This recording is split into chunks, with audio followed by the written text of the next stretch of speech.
और इस वक्त की बड़ी खबर आपको बता रहे हैं, बांग्लादेश में इससे बड़ी खबर, जहां पर शेख हसीना की मौत की सजा दी गई है। आज कोर्ट में जो फैसला उनको सुनाया जाना था, पूरे बांग्लादेश में सुरक्षा चाक चौबंद की गई थी, उसमें देखिए शेख हसीना के खिलाफ ये फैसला आया है।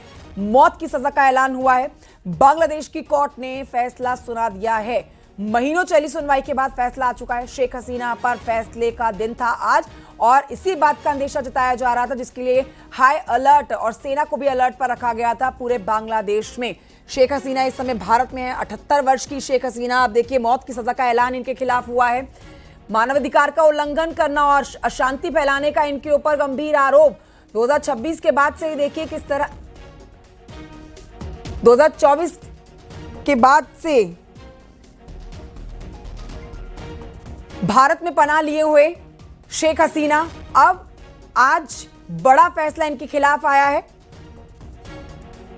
मौत की सजा दी गई है, सजाए मौत का ऐलान हुआ है। शंकर आनंद से इस पर और जानकारी ले लेते हैं। शंकर आनंद, शेख हसीना भारत में पनाह लिए हुए हैं।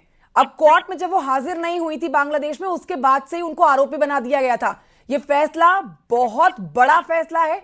कोर्ट में क्या सुनवाई हुई है, सजाए ऐलान का जो फैसला लिया गया है, इसके पीछे किस तरह के तथ्य सामने रखे गए हैं? शंकर आनंद, विस्तृत जानकारी दे। निश्चित तौर पर देखिए, जिस तरह से शेख हसीना को फांसी की सजा सुनाई गई है, बांग्लादेश की जो आईसीटी कोर्ट है, उस कोर्ट में बांग्लादेश के प्रधानमंत्री रही शेख हसीना को जिस तरह से बकायदा मानवता के खिलाफ अपराध का दोषी माना गया है। और इन तमाम मामलों की गंभीरता को देखते हुए जो बंगाल की जो आईसीटी कोर्ट है, उसने मौत की सजा सुनाई है। हालांकि शेख हसीना जो है वो बांग्लादेश में है नहीं, और अभी फिलहाल वो भारत में शरण ली हुई हैं, भारत में रह रही हैं। तो जिस तरह से डेथ पेनल्टी की जो घोषणा की गई है, निश्चित तौर पे उनके जो समर्थक हैं, जो भारी संख्या में जो वहां पर जो काफी समर्थक हैं, जो पिछले 3-4 दिनों के अंदर में काफी संख्या में वहां पर नारेबाजी और प्रदर्शन भी कर रहे थे, तो उनके लिए एक बड़ा झटका जरूर है। और जिस तरह से डेथ पेनल्टी की जो एक ऐलान किया गया है कोर्ट के अंदर में, तो एक तरह से कह सकते हैं कि ये 3 आधार जो आईसीटी ने 3 आधार पर उनको दोषी माना है। और तीनों आधार के बारे में हालांकि अभी थोड़ी देर के बाद लिखित तौर पे तमाम जानकारियां निकल के आ जाएंगी।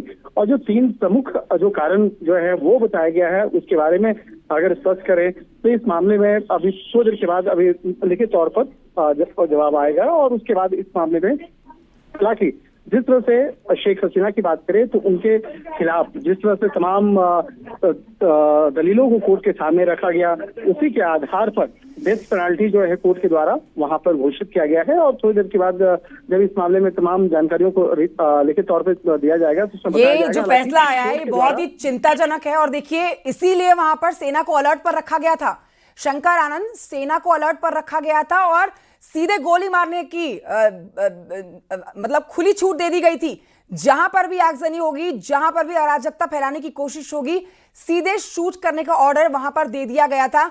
अब यह फैसला यहां दोनों के लिए चिंता बढ़ाने वाला है, समर्थक और उनके विरोधी दोनों, क्योंकि सजाए मौत तो शायद ही किसी ने सोची हो, क्योंकि किसी देश के प्रधानमंत्री को सजाए मौत मिलना बहुत बड़ी बात है। शंकर आनंद, निश्चित तौर पर देखिए, शेख हसीना की अगर बात करें तो बांग्लादेश में जब वहां का लोकतंत्र था, वहां पर लोकतांत्रिक तरीके से वहां सरकार चल रही थी, लेकिन जिस तरह से तख्ता पलट किया गया शेख हसीना का, उसके बाद वो लगातार जिस तरह से वो भारत में रह रही हैं, भारत में रह करके जिस तरह से वो यहाँ पे शरण ली हुई है। लेकिन इस मामले में जो बांग्लादेश की जो आईसीटी कोर्ट ने उनको जो फांसी की सजा सुनाई है, डेथ की सजा सुनाई है, उसमें 3 आधार बताए गए हैं। और उस तीनों आधार के बारे में कोर्ट के द्वारा व्याख्या किया गया है कि वो 3 आधार क्या क्या हैं। और जिस तरह से बांग्लादेश में शेख हसीना का एक शासनकाल था, उस शासनकाल के दौरान में जिस तरह से उसके अगेंस्ट में कई तमाम सबूतों और कोर्ट के सामने तमाम बातों को रखा गया। हालांकि निश्चित तौर पे वो आगे जाकर के इसके अपील आगे किया जा सकता है, और जो बांग्लादेश की जो आईसीटी कोर्ट के द्वारा जो वर्डिक्ट है उसको वहां पे चैलेंज किया जा सकता है। लेकिन आगे किस तरह से आगे चैलेंज होगा, कब होगा, ये देखना लाजमी होगा। तो लेकिन इस वक्त की ये बड़ी खबर कही जा सकती है, शेख हसीना को वहां पे डेथ पेनल्टी जो है वहां की जो आईसीटी कोर्ट ने दिया है। तो इस मामले पर अभी थोड़ी देर के बाद उनके वकीलों के द्वारा भी तमाम जानकारियों को साझा किया जाएगा। जी, बहुत बड़ा फैसला आया है, सजाए मौत का फैसला जो इस समय आया है। ये पूरे दुनिया में इस समय चर्चा का विषय बन गया है। और देखिए, भारत में पनाह लिए हुए 78 वर्षीय बांग्लादेश की पूर्व प्रधानमंत्री को सजाए मौत का ऐलान दिया गया है, हैंग टिल डेथ। हमारे साथ आस्था कौशिक मौजूद है और जानकारी के साथ न्यूज रूम से अपनी सहयोगी की तरफ रुख करेंगे। आस्था, ये वो फैसला है जिसके ऊपर पूरी दुनिया की निगाहें थी। भारत में लंबे समय से पनाह लिए हुए हैं पूर्व प्रधानमंत्री बांग्लादेश शेख हसीना, सजाए मौत का ऐलान उनके खिलाफ किया गया है। देखिए, शेख हसीना, भारत ने उनको शरण दी है। इस वक्त वो भारत में रह रही हैं और जिस आनन फानन में वो देश छोड़कर भागी थी, वहाँ जो आंदोलन उग्र हो चला था, उसमें हिंसा हो रही थी, गोलियां चल रही थी और जिस तरीके से सरकार के मंत्रियों और सरकार पर भीड़ जो थी वो हमलावर थी, कहीं ना कहीं जान का खतरा था। इसीलिए शेख हसीना देश छोड़कर भागी थी और ये उम्मीद की जा रही थी कि अगर वो देश के अंदर रहती तो जिस तरह पीएम आवास में घुसकर भीड़ ने लूटपाट की थी, उनकी चीज़ों की जिस तरह शेमिंग की गई थी, तो उससे अंदाज़ा लगाया जा रहा था कि भीड़ की जो अंदर हिंसा थी वो कितना आक्रामक रुख अख्तियार कर सकती थी। तो बहरहाल वो देश से बाहर है, भारत के अंदर शरण है, लेकिन वहां मुकदमा चलाया जा रहा है और इसकी उम्मीद की ही जा रही थी क्योंकि वहां तख्ता पलट हुआ है। ट्रिब्यूनल ने उन केसेस को सुना है, 6 फेजेस में इस केसेस की सुनवाई हो रही है और उनको मानवाधिकारों के विपरीत फैसला लेने के जुर्म में उन पर दोष साबित किया गया है और उनको फांसी की सजा सुनाई गई है। दरअसल ये जो आंदोलन था बांग्लादेश के अंदर, ये स्टूडेंट्स ने शुरू किया था और ये इतना हिंसक और उग्र हो चला था कि जगह जगह पर विस्फोट किए जा रहे थे, गोलियां चल रही थी, आर्म्स एम्यूनिशन सेना से छीने जा रहे थे। उस वक्त कितनी खूनी स्थिति बांग्लादेश के अंदर बनी हुई थी। तो ऐसे में शेख हसीना ने भीड़ को कंट्रोल करने के लिए छात्रों पर हेलीकॉप्टर से बम गिराने के आदेश दिए थे। ये बात जो है वो कोर्ट में साबित की गई और इतना ही नहीं, शेख हसीना और उनके साथ पूर्व गृह मंत्री और पुलिस महानिदेशक, ये तीनों इस मामले में दोषी करार दिए गए हैं और उन तीनों को ही ये सजा सुनाई गई है। ये कहा गया है कि उन्होंने मानवाधिकारों की हत्या की है, उन्होंने स्टूडेंट्स पर गोलियां चलाने के आदेश दिए हैं।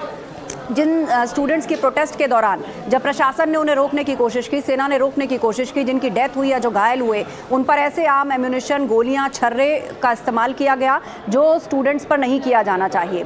तो ये तमाम चीज़ें जो हैं वो सबूत के तौर पर ट्रिब्यूनल में रखी गई, उन पर लंबा मुकदमा चलाया गया और उम्मीद की जा रही थी कि अगर शेख हसीना वहाँ पर होती, जिस हालत में वो देश छोड़कर भागी थी, तो मुमकिन है हमले उन पर भी हो सकते थे। वो वहाँ नहीं है, इसीलिए कोर्ट ने ये फैसला इन सारी चीज़ों को, सबूतों को आधार मानते हुए, इतना ही नहीं, जो टेलीफोनिक कॉन्वर्सेशन जब ये आंदोलन चल रहा था, शेख हसीना, वहाँ के जो पुलिस महानिदेशक थे, उनके पूर्व गृह मंत्री थे, उन सब का भी हवाला ट्रिब्यूनल में प्रस्तुत किया है। उन कॉन्वर्सेशंस को सबूत बनाया गया है, आधार बनाया गया है कि इन्होंने स्टूडेंट्स पर ये जालिम ऑर्डर्स दिए, जिसके बाद वहाँ पर स्टूडेंट्स की डेथ हुई और अब उन पर ये फैसला आया है। हालांकि शेख हसीना को भी इस बात की उम्मीद होगी कि कानूनन रूप से, चूंकि वो देश में नहीं है, जो उन पर मुकदमा चलाया जाएगा उसमें बड़ी से बड़ी सज़ा का ऐलान होगा। लेकिन भारत ने उन्हें शरण दी है, वो भारत के अंदर हैं और इंटरनेशनली, जैसा आपने जिक्र किया, हाँ, इस फैसले पर सबकी नज़र ज़रूर बनी हुई होगी क्योंकि जिस तरह शेख हसीना जब चुन करके आई थी तो एक ऐसे लीडर के तौर पर, एक ऐसे चेहरे के तौर पर वो सामने आई थी। भारत का पड़ोसी है बांग्लादेश, पूर्व में व्यापारिक से लेकर कूटनीतिक सहयोगी रहा है,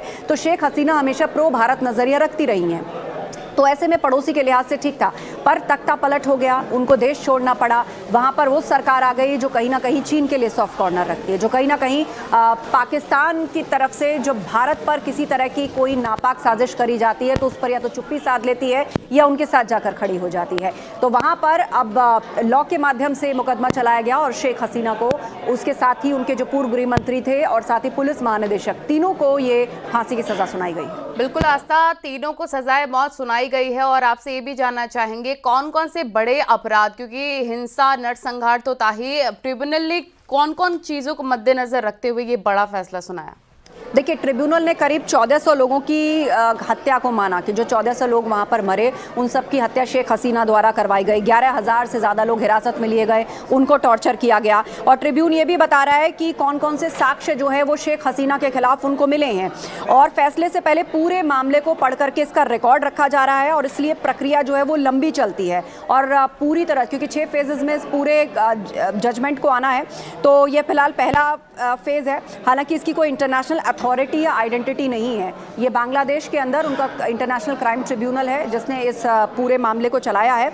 और इसके अलावा राजधानी ढाका में पुलिस को हिंसक प्रदर्शन की स्थिति में प्रदर्शनकारियों को गोली मारने के आदेश शेख हसीना ने दिए। इस बात को भी तस्दीक में रखा गया और शेख हसीना ने फैसले से पहले समर्थकों को कुछ वीडियोस भेजे थे और उस वीडियोस को कोट करके कुछ संदेश लिखा था कि आगे क्या करना है, वो सब भी सबूत के तौर पर रखा गया। और हालांकि शेख हसीना है वो खुद पर लगे आरोपों को हमेशा से गलत बताती रही हैं और उन्होंने ये भी कहा है कि जिसको जो फैसला देना है वो फैसला दे दे, मुझे परवाह नहीं है। जी, बहुत शुक्रिया आपका जुड़ने के लिए, जानकारी देने के लिए आस्था। ये महत्वपूर्ण खबर आपको बता रहे थे।